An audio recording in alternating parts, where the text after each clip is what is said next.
Welcome to Stage Your Savvy, insider secrets to stage your home and sell it for more. My name is Stephanie, and this is the podcast where we bring you the latest tips, tricks, and expert insights from the world of professional home staging. And I'm joined by my friend and fellow staging expert, Kandice. Hi, everyone. We may be competitors in the Denver market, but we believe in abundance and collaboration over competition. And we're here to share our collective knowledge with you. So sit back, relax, and get ready to learn from the experts. This is Stage Your Savvy.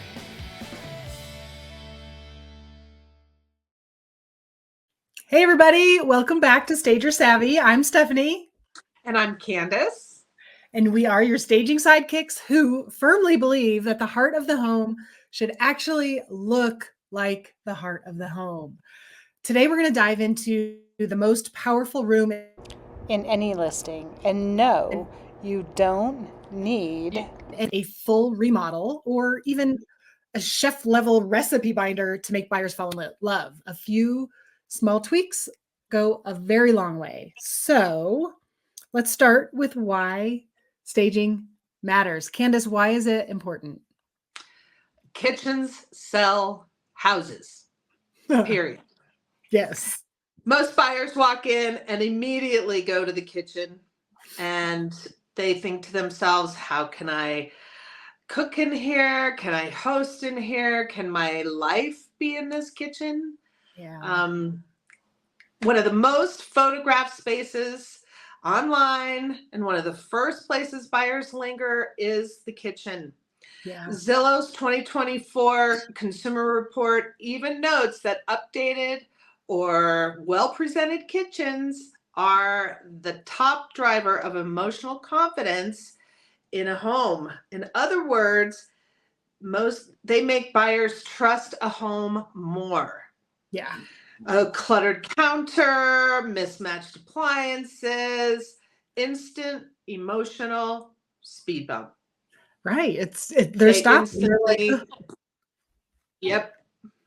Yeah, it just feels icky if the kitchen doesn't feel nice and cozy and fabulous, right? They're like updated. Yeah. For sure. Yeah. Yeah. So before you do anything, you have to still declutter. With staging, that's where it always starts. What do I do first? Well, you declutter, you pre-pack, you do all those things. So before you start lining up the cute little canisters and your beautiful cutting boards and all the things, you have to declutter, and you have to declutter hard. Probably removing 90% of what's on your counters. When I go in to a consultation, I tell people, remove everything from the countertops. Just think of them as a completely clean slate. And then we bring stuff back in, right? We're going to create those little vignettes that make it feel lived in, but not over the top. Exactly. Also, you need to clear the top of the fridge, right? The front, the sides, everything. There shouldn't be anything on the fridge. Let the fridge be a fridge. And you also need to, again, edit, declutter, because it's not the same as erasing the personality, right? When we edit and declutter, it means we're showing the bones of the kitchen, and that's what buyers are really buying. They want to see what's there. So that's what we want to highlight. No one needs to see a Tupperware drawer that's overflowing, right? Close it, walk away, but you still need to pack half of the stuff that's in there because they're going to open your drawers and we don't want them to be overflowing. Right.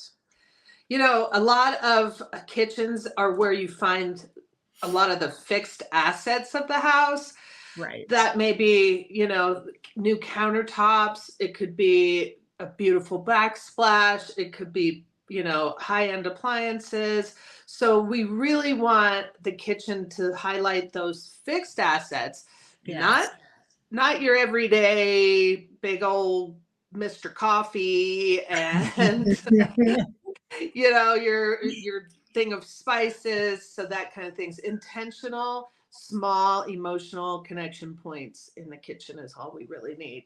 Yes. So here are just a few smart kitchen moves for you.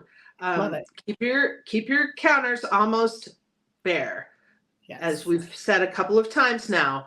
Maybe a statement piece on each little section of counter.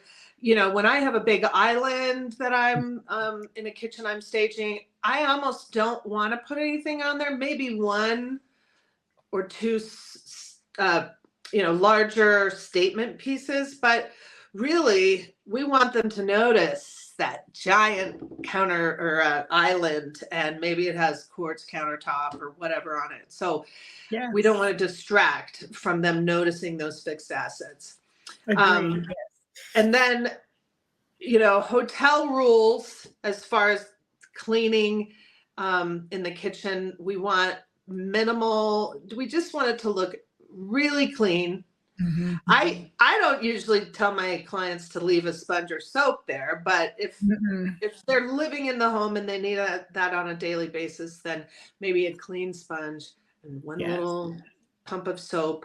So those, you don't need drying racks in there, especially if you have a beautiful sink, right? An updated sink, and you want it to really sparkle, because again, it's another fixed asset.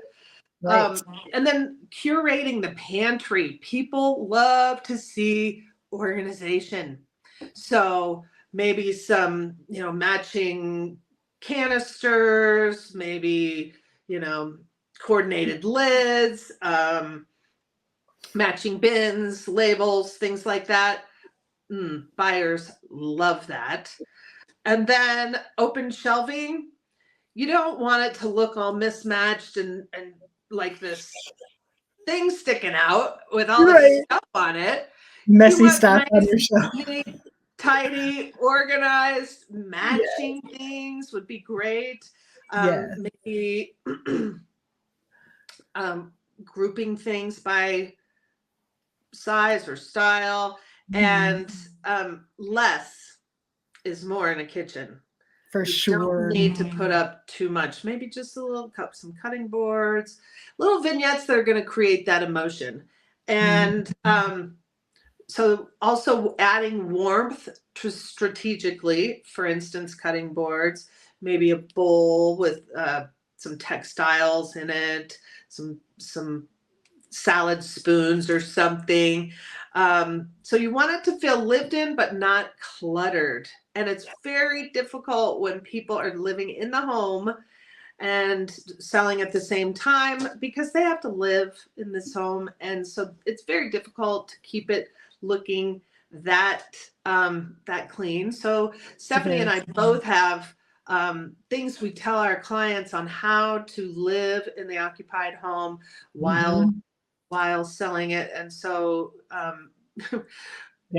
can only imagine what my clients go through trying to keep it as clean as it should be. Right. It's not easy. But it's so important. Also, I suggest, and I'm sure you do too, they remove rugs. We don't. Maybe if it's a pristine rug that you've just purchased, but any rugs that might have food drips or stains, or those rugs can get quite nasty. They do. I have clients get rid of rugs in kitchens and in bathrooms and in hallways. A lot of people have, rugs all throughout the hallways. Yeah. I'm okay with an entry rug, especially if we're going to have showings in the winter and maybe we need it for, slopping up mud or snow or whatever. But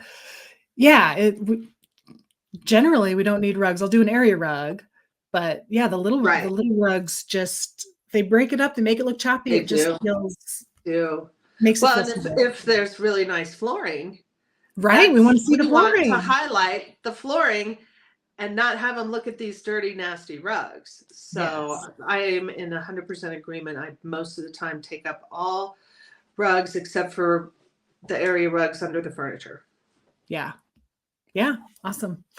I know we've talked about this before, but let's talk optional upgrades that really pay off. And again, these are not required, but these are little things that can absolutely elevate a listing. And again, we're going back to hardware, right? The jewelry. Swap out that dated hardware and put in new, up-to-date fabulous looking hardware. No matter what your cabinets look like, it's going to elevate the look Yes. some, no matter what. Yes. Dated Um, hardware. Dated hardware. Get rid of it. It dates the kitchen. Huh. Yeah, it dates. Same thing with light fixtures. Also, light bulbs. You need to take a look and make sure they're all matching. All of your light bulbs are the same color, the same kelvins, the same, soft white, so that one of them's not like bright blue and like, oh, what's wrong with that? They're going to think something's wrong with the fixture and not the light bulb. It's drawing attention to it that you don't want to draw attention to, because there's probably nothing wrong with it, right? Right. What else? Faucets. 60 watt, sorry. Oh, yeah. Go ahead. Watt, 2,700 to 3,000 Kelvin units is ideal. Love it. And your favorite, it can be found at? Dollar Tree for $1. I think now they're $1.25, but you get 2. Love it. That's one of my favorite tips. I love it. I know. Check it out. And go listen to our episode on all our tips and hacks for way more fun stuff like that. That's anyway, also faucets. Faucets are make a good upgrade, especially if you have 2004 builder grade faucet. Like, put in a nice new sleek faucet. Right. It's not that difficult. It doesn't cost that much, but wow, what an impact.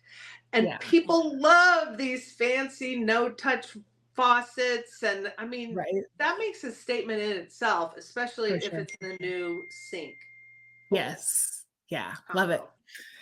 Yep. And if you really want kind of a fun wow moment, a small countertop appliance in just one single modern color can make a kitchen feel intentional. Maybe you have a really beautiful KitchenAid mixer that can go in the corner, and we can create a whole little baking zone, a rolling pin and a towel or something. Or maybe you have a beautiful toaster in a fun color that everybody's loving right now, right? Go ahead and add that. Or a fancy espresso coffee machine. Yes. Those really raise the perceived value.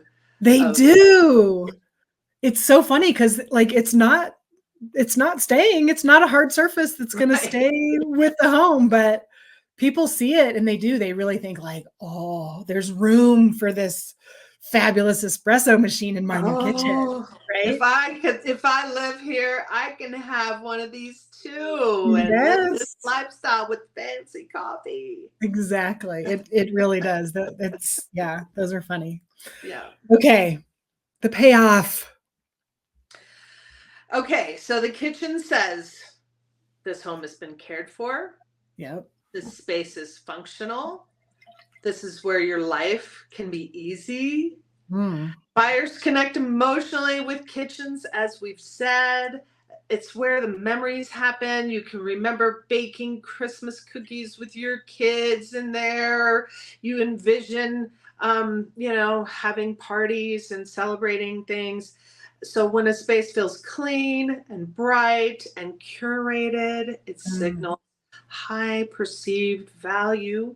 Yes. And that translates directly to stronger offers and faster sales. Yay. And that's what our buyers want, right? Absolutely. So what are our takeaways from this So episode? Good. Okay. Today's takeaways: clear the kitchen counters more than you think. Start with nothing, bring a few things back in. Love it. Go warm, neutral, cohesive. Show function, not clutter. And the small upgrades can equal a big shift in potential buyers' perceptions. Yes, yes. Yes. Great. So, okay. We want to hear from you. Comment. Yeah. Tell us, what's the trickiest part of staging in your business or in your own home, and what are your favorite things to place on a countertop so it feels intentional and not cluttered. We'll hopefully get some responses and be able to share those with you with our next episode. But until then, thank you so much for tuning in with us. And, comment, like, share, all those things help us to be better about what we're putting out there so that we know that you are, getting something out of this. Yeah, I love it. Yeah, tell us what you want to hear about. Yeah. Happy Awesome. staging. Thank you. See you next time. See you next time. Bye-bye. Thank you for listening to Stager Savvy, Insider Secrets to Stage Your Home and Sell It for More. We hope you've enjoyed our discussion on home staging and gained some valuable insights that you can apply to your own real estate journey. If you have any questions, ideas for future episodes, or would like to learn more about our services, please feel free to visit our website, stagersavvy.com, or reach out to us directly at stagersavvy@gmail.com. We're always happy to help. Don't forget to subscribe to our podcast to stay up to date on all the latest episodes. And if you enjoyed this episode, please leave us a review. Your feedback is incredibly valuable to us and helps us improve our content and reach more people. Thanks again for tuning in, and we'll see you next time.